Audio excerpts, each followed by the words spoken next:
Lifestyle. तो आज है अक्षत नवमी। इस पूजा का ना बहुत ही विशेष महत्व है। आज मैं आप लोग को दिखाऊंगी कि मैं इस पूजा को किस तरह से करती हूँ। तो अभी मैं पूजा करके आ रही हूँ और दूध वगैरह सब गर्म कर रही हूँ। तो सोचा चलो थोड़ा सा क्लिप ले लेती हूँ, आप लोग से हाय हेलो कर लेती हूँ और मैं आप लोग को इसके बारे में बताऊंगी, अक्षत नवमी के बारे में। तो वीडियो के एंड में आपको इसकी कहानी भी सुनाऊंगी। तो आप लोग ना ब्लॉग में एंड तक बने रहिएगा और मेरी वीडियो अगर अच्छी लगे तो मेरे चैनल को सब्सक्राइब कर लीजिएगा, मेरी वीडियो को ज़्यादा से ज़्यादा शेयर कीजिएगा। हम लोग जो है ना भारत में रहते हैं, भारत सौभाग्य है। यहाँ अनेकों त्यौहार, बहुत सारे त्यौहार होते हैं, हर तरह तरह के त्यौहार। और खासकर खड़गपुर में ना मैं क्या बताऊँ, यहाँ हर एक त्यौहार को बहुत अच्छे से मनाया जाता है और यहाँ पर बहुत सारा पूजा पाठ वगैरह होता है। हम लोग का हर दिन दिवाली, हर दिन पूजा पाठ लगा रहता है। तो आज है कार्तिक का अक्षत नवमी।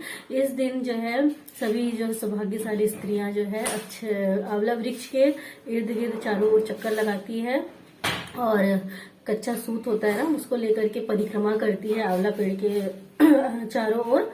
और इसमें दान दक्षिणा किया जाता है। पंडित जी फिर कथा सुनाते हैं, इस अक्षत नवमी के बारे में पंडित जी कथा सुनाते हैं।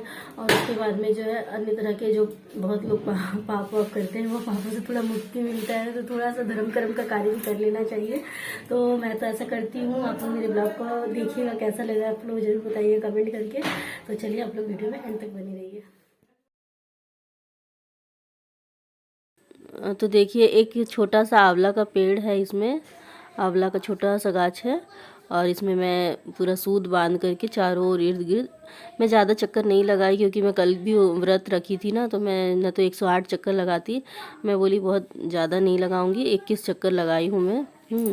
21 बार मतलब परिक्रमा करी हूँ। और अपनी इच्छा अनुसार जैसे कोई 11 बार कर रहे थे, कोई 21 बार, कोई 51 बार, कोई 101 बार, तो मैं सिर्फ 21 बार ही परिक्रमा करी थी। और आंवला, इसमें इस पूजा में आंवला और केला और पानी फल ये सब चढ़ा करके फिर इसका दान किया जाता है।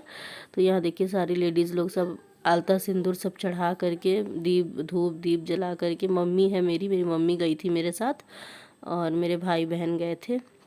तो हम लोग सब मिल करके आंवला गाछ के पूरा परिक्रमा किए हैं और धूप दीप आरती वगैरह किए हैं। उसके बाद फिर पंडित जी हम लोग को कथा सुना रहे थे। हम लोग बैठ कर के आराम से फिर पंडित जी से कथा वगैरह सुने और उसके बाद आंवला गाछ के नीचे बैठ कर के खाया जाता है। तो आंवला गाछ तो बहुत छोटा है, तो वहीं पर पीपल पेड़ के नीचे हम लोग बैठ कर के सब नाश्ता वगैरह ले कर के गए थे घर से। तो फिर वहाँ हम लोग बैठ कर के नाश्ता वास्ता किए, एक छोटा मोटा पिकनिक जैसा हो गया। और यहाँ पर एक फैमिली का ना पिकनिक चल रहा था और जितने भी ब्राह्मण लोग यहाँ बैठे हुए थे ना, सबको दान दक्षिणा करना पड़ता है। तो हम लोगों ने सबको दान दक्षिणा किया और जितने भी ब्राह्मण थे सबको दान दक्षिणा किए। उसके बाद हम लोग आंवला पेड़ के नीचे बैठ कर के नाश्ता वगैरह किए। एक छोटा सा पिकनिक जैसा हो गया था, बहुत ही अच्छा लग रहा था। तो ये पूजा ना मुझे बहुत अच्छा लगता है और करना चाहिए ये पूजा सभी को।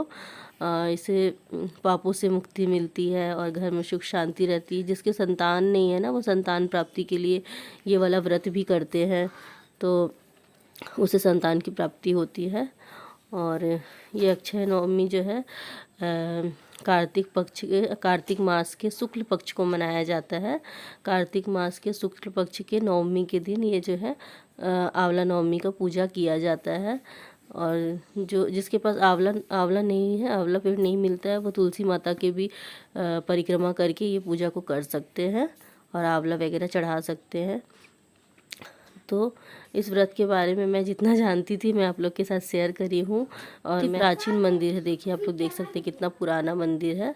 तो भोले बाबा का भी पूजा करी और अंदर में जितने भी देवी देवताएं थे सभी का मम्मी और मैंने मिल कर के पूजा पाठ किया। और उसके बाद फिर अपने पिकनिक जैसा करके थोड़ा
आज मैं आप लोग को इस आंवला नवमी के बारे में कुछ छोटा सा बात बताने वाली हूँ। जो मुझे जितना नॉलेज है, जितना जानती हूँ मैं, वो आप लोग के साथ शेयर करने वाली हूँ। तो आप लोग ध्यान से सुनिएगा। एक बार क्या होता है ना कि माँ लक्ष्मी जी जो है पृथ्वी पे भ्रमण करने आती है, और पृथ्वी पे भ्रमण करने आती है तो उन्हें लगता है कि उनके मन में इच्छा जागती है कि वो विष्णु भगवान और शिव जी दोनों को एक साथ में पूजा करे, दोनों भगवान का पूजा जो है एक साथ में करे। तो माता लक्ष्मी ने क्या किया कि आंवला का वृक्ष को उत्पन्न किया, जिसमें भोले बाबा और विष्णु भगवान का प्रतीक मानकर आंवला के वृक्ष की पूजा की। और आंवला के वृक्ष के नीचे पूजा करने के बाद में वहां आंवला के वृक्ष के नीचे भोजन बना करके विष्णु भगवान और शिव जी को परोसा और खाया। तो उस समय से फिर ये जो है पूजा का प्रचलन शुरू हो गया।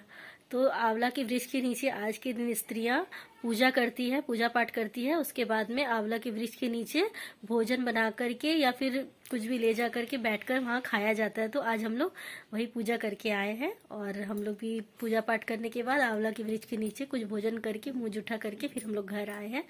तो आप लोग को मेरी वीडियो कैसी लगी ना, आप लोग जरूर कमेंट करके बताइएगा। और इस व्रत के प्रभाव से क्या होता है ना कि घर में सुख, शांति, समृद्धि बनी रहती है। बच्चे की संतान के लिए ये व्रत किया जाता है। वैसे हम लोग व्रत तो नहीं करते हैं, मुंह जूठा कर लिए हैं।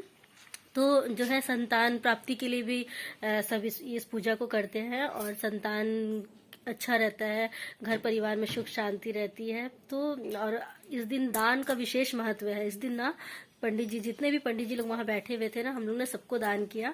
तो और आज के दिन गुप्त दान होता है। जो कुमड़ा होता है ना, उसके अंदर में कुछ सोना चांदी जिसकी जितनी हैसियत है वो उसमें गुप्त दान भी किया जाता है। उसमें डाल करके ना पंडित जी लोग को दान किया जाता है। तो हम लोग का जितना भी था, 4-5 पंडित जी थे वहां पर, सबको को हम लोग दान दक्षिणा दिए, आंवला और पानी फल उसका दान दिए, और पैसा जो भी जितना हुआ दे करके सबका प्रणाम करके और कथा वगैरह सुन करके हम लोग आए हैं। इस व्रत के प्रभाव से ना आपको से भी मुक्ति मिलती है। और जिस तरह से गंगा स्नान होता है ना, गंगा स्नान का जितना पुण्य मिलता है, उतना इस कथा को करने से, सुनने से भी उतना ही पुण्य मिलता है। तो जब भी मौका मिले तो पूजा कर लेना चाहिए। तो मैं आज ये पूजा पाठ करके आई हूँ। तो आप लोग जरूर कमेंट करके बताइएगा कि आप लोग को कैसा लगा।